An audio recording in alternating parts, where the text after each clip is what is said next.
What's up, YouTube? It is your girl, Lydia Caesar. Welcome to Everything Lydia. Today we got a good one. I want to talk about how to find an artist manager. These are indie artist tips. So if you're independent and you just don't know where to start, how do I find a manager? When do I need a manager? I got you. Alright, so let's get right into this subject. If you are new to the channel, my name is Lydia Caesar and I am an independent artist. I do music full time. I have had a plethora of managers over the course of my career. No bad blood between any of them, just, your life has chapters and that's how management sometimes works as well. So I'm going to just go into the ins and outs with you. Some of the best ways that I find you should go about getting a music manager. It can be a very confusing and overwhelming task, and you may feel like you really don't even know where to begin. I'm going to help you out with that right now. My first word of advice when it comes to finding a music or talent manager is to let the manager find you. Now, this may sound crazy, but it's the most sound advice that I can give to you. My advice is not to try and seek after these huge, big, named, high-profile managers. Hustle, get out there, put yourself out there, and a manager or a potential manager will come to you. That's how I got my first manager. He was a friend of mine from high school. Shout out Nigel Sparks. We're still friends. And he was in the industry, really trying to break his way in. He saw talent in me, believed in me, and wanted to manage me.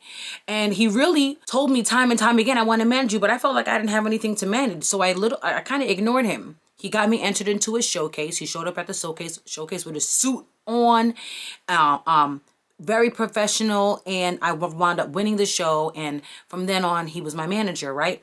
So there are those situations where somebody may see something in you that will really go hard for you. And that's a great sign. When you see somebody who is inspired by you, and somebody who is already showing that they're going to do the work, right? They're already potentially booking things for you, or, getting you onto shows or booking you in sessions. This is somebody that if they haven't asked to manage you, that you may want to say, hey, you know what? This person has been showing up for me. Maybe we can partner together and they can manage me. So keep your radar open for people who are in your circle, not even necessarily in your circle, but people who support you, who may show up for events, may do things for you, like do favors for you in your career, book you for sessions or get you booked for a show, or, connect you with a good, marketing person, connect you with a good photographer, videographer. Those type of people who do things for you without you asking them to do things. These are your artist managers, okay? These are people who, like, a lot of times they're right in front of your face. So that's first. Don't necessarily go banging down doors of big managers who manage all the big superstars. Find people who are within your arm's reach, who believe in you, and those are people who may be great potential artist managers for you.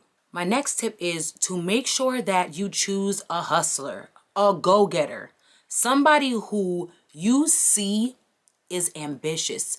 You want your manager to work just as hard as you, if not harder.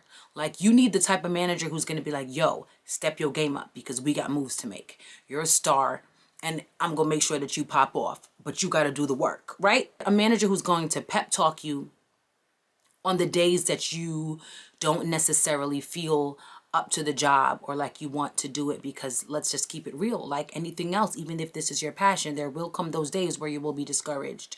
So make sure that you choose a go-getter manager. And one thing that you're supposed to really remember when it comes to management is that your manager works for you. So you want to choose somebody who is at the same time as a go-getter. They're also humble and they understand their role. Their job is to work for you. They are to secure things for you. This is how they're going to get paid. If they book you a paid gig, they're supposed to get 10 to 15%, you know, depending on whatever your agreement is.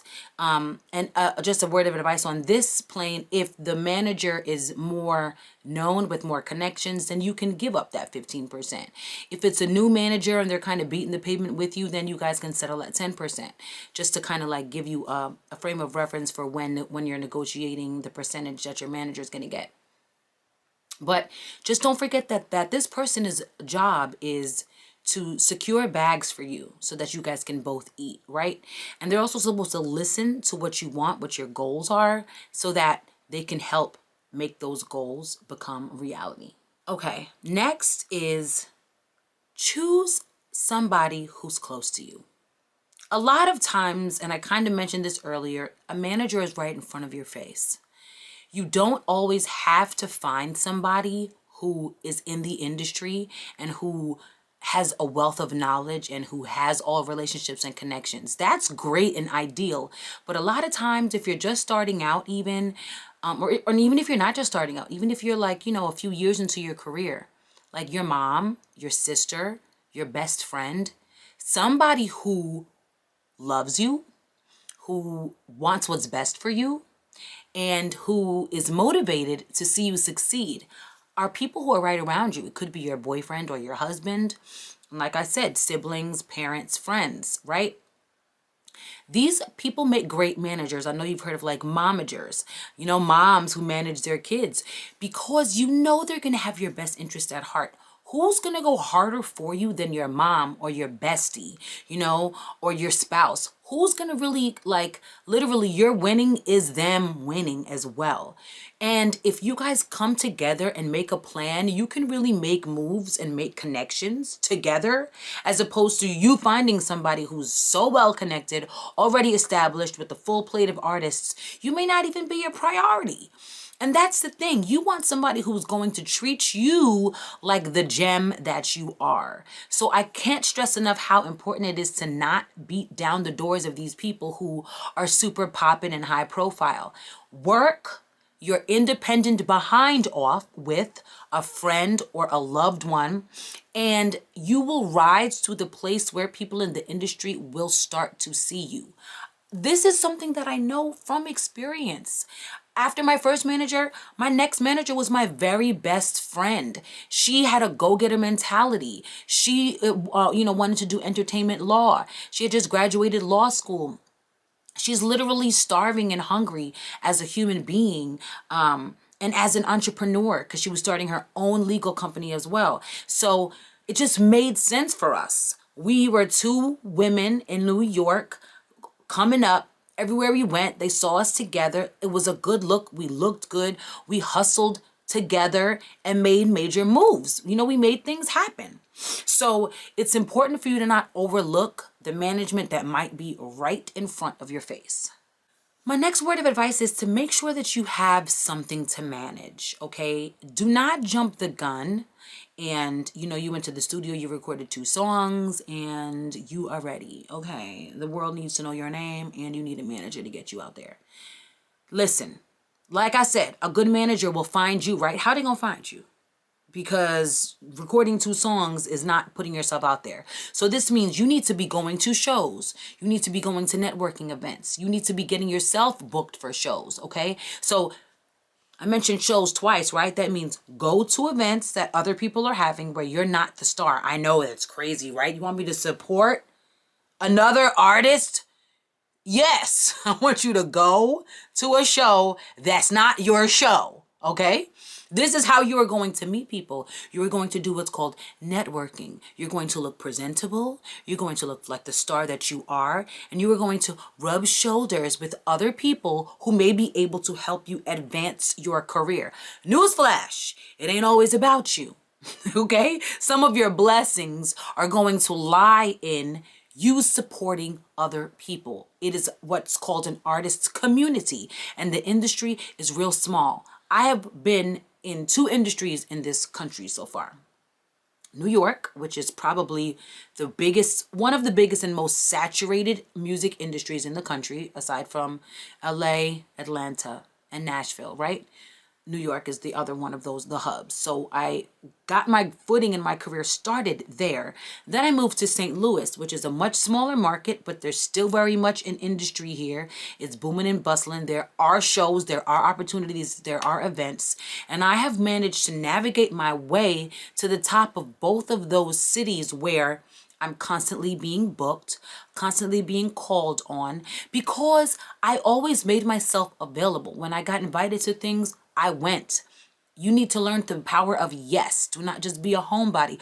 Go outside, support things that may not directly bless you, because in the long run, the blessings lie in those events that you went to. Somebody that you met at one of those events may be the person who's going to call you and book you 2 months down the line. So definitely make sure that you have something to manage, not just 2 songs. You've done a couple shows, you've gotten a little bit of press, and all of these things will come if you are hustling and you are out in these streets at these events, supporting other people, even just supporting people on social media, like liking and commenting and sharing other people's things. Artists see this, they will return the favor, and you will watch your network grow, and you will get to the place where, okay, you know what, I actually have something to manage. And you will see that your surroundings will slowly begin to change, and you will be around people who may be able to benefit your career. And my last tip is to manage yourself, okay? Starting out the gate, do it yourself, DIY. I have a whole video about, I think it's called 5 things that every independent artist needs to know how to do for themselves, right? So literally, like I said, go to events, look the part, meet people, make sure you're on top of your game with your social media. Really do it yourself until you get to the place where you find somebody who can help you along the way.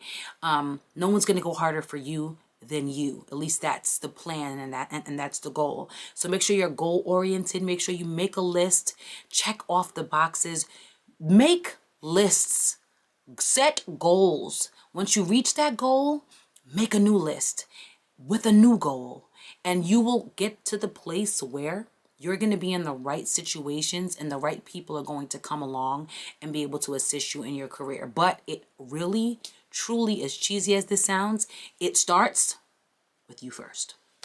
All right, and that's what I got for you, ladies and gentlemen. I hope you enjoyed this video. I hope it made sense to you. I hope you got some tidbits, some jewels and gems from it.